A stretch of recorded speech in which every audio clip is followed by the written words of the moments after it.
We now bring you an update from Foreign Affairs Minister Carl Greenidge on the reason for the more than 2 hour suspension of today's 99th sitting of the National Assembly. The House met this afternoon at 2 to consider a number of items on the order paper, and eventually, after dealing with matters, questions to ministers, and statements by ministers, it turned to address the issue, which was a substantive issue for the day, the approval of the two 2019 current and capital estimates of constitutional agencies. And as had occurred on the last occasion, there was some debate over the procedure as regards this particular matter. You may recall that when we met on the last occasion, the difficulty arose over the interpretation of whether or not the members of the House ought to receive separately the estimates as prepared by each constitutional agency and distributed to each constitutional agency to members of the House. And after some discussion on that again today, the Speaker decided that an enlarged committee, an enlarged management committee would meet to try to resolve the matter between the two sides. That meeting, after nearly 2.5 hours of deliberations, was unable to arrive at a consensus between the two sides. In essence, the disagreement arose over more than the items raised during the course of the plenary sitting. On the one side, there are members who felt that this was an opportunity for them to discuss and open discussion on all elements underlying the submission by individual constitutional agencies. And therefore, they should be allowed the opportunity or afforded the opportunity to not only get a copy of the document, but also to ask questions for extensive periods and even to get into the details of each item. On the government side, recalling that when we prepared the amendment to the Fiscal Management and Accountability Act, the intention was to ensure that the House knew what the agency had requested, and then the House would get an explanation from the Minister of Finance as to why he arrived at a particular figure, because this is in order to avoid politicizing the constitutional agencies. The intention was we don't go behind the details of the figure to discuss what are called line items, that is, the salaries or other charges, transport, and those items.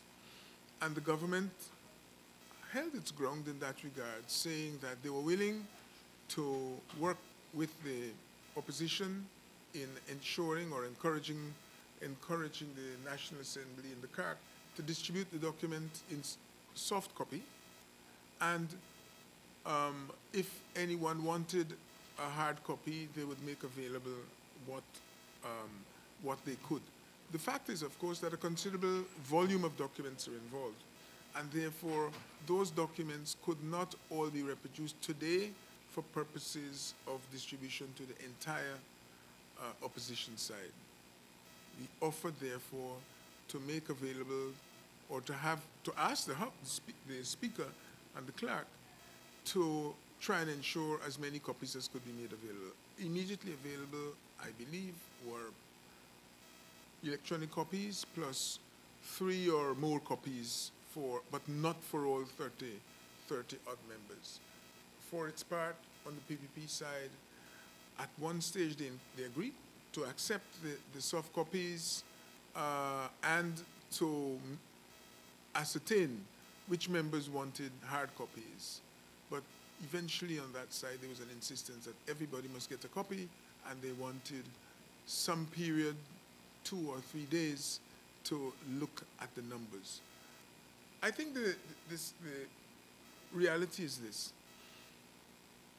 Whether they got the request for a constitutional agency in all the details that it requires, the House is only enabled to discuss a lump sum figure. That was the debate in 2015, it's the debate now. You get a lump sum and you can argue with the minister as to whether that lump sum is appropriate or adequate. He will say to you why it is he arrived at that figure.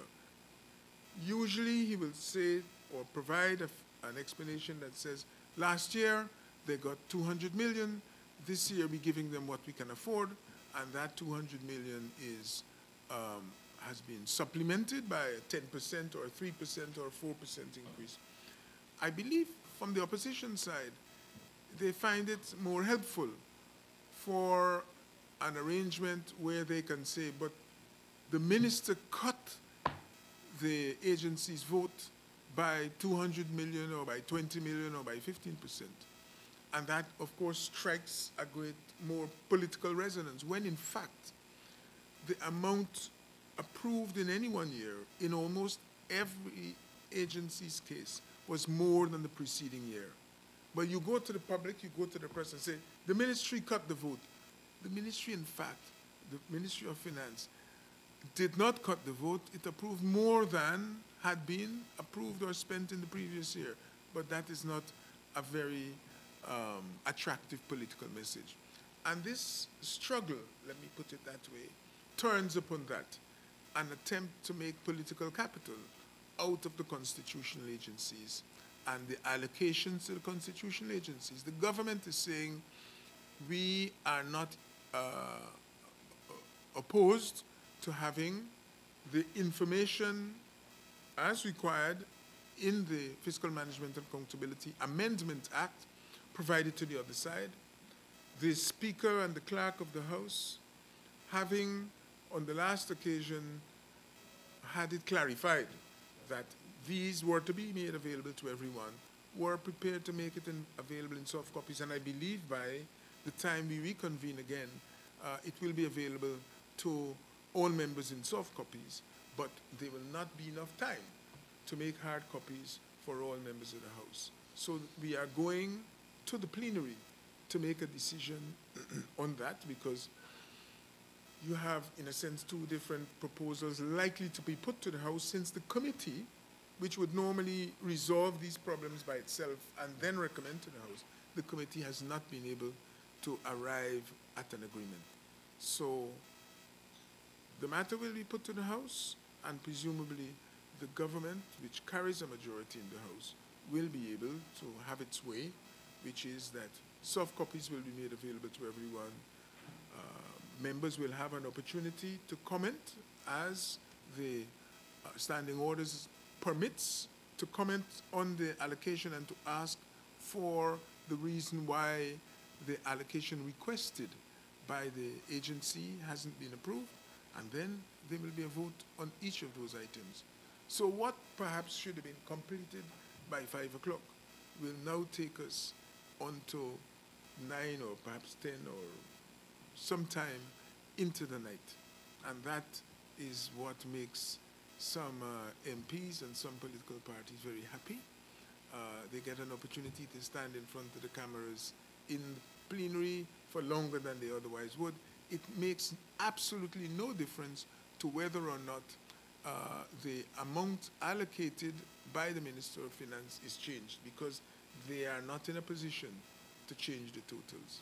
So you get a lot of discussion and argument and claims about democracy. In fact, it is the government, when in opposition, that forced the Ramatar government and the Minister of Finance to expose to the House the request by the Constitutional Agency. And it is that opposition that required that the government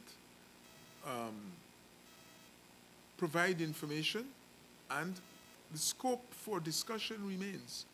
But we, on both sides, agreed, both of the parties, when they were in opposition, agreed that constitutional agencies and their business should not be politicized by having the, rough and tumble over line items that applies to other agencies.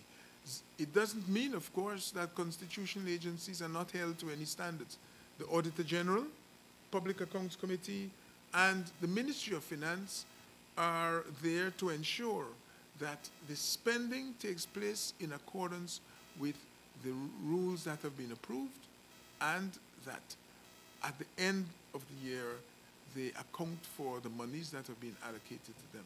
That does not change at all. So it is something of a game, as unfortunately being played by our colleagues on the other side, because in the first instance, they were not themselves interested even in respecting the law, which required that constitutional agencies be given lump sums, rather than having all their details exposed and reviewed. From the National Assembly, Paul McAdam for InfoHub.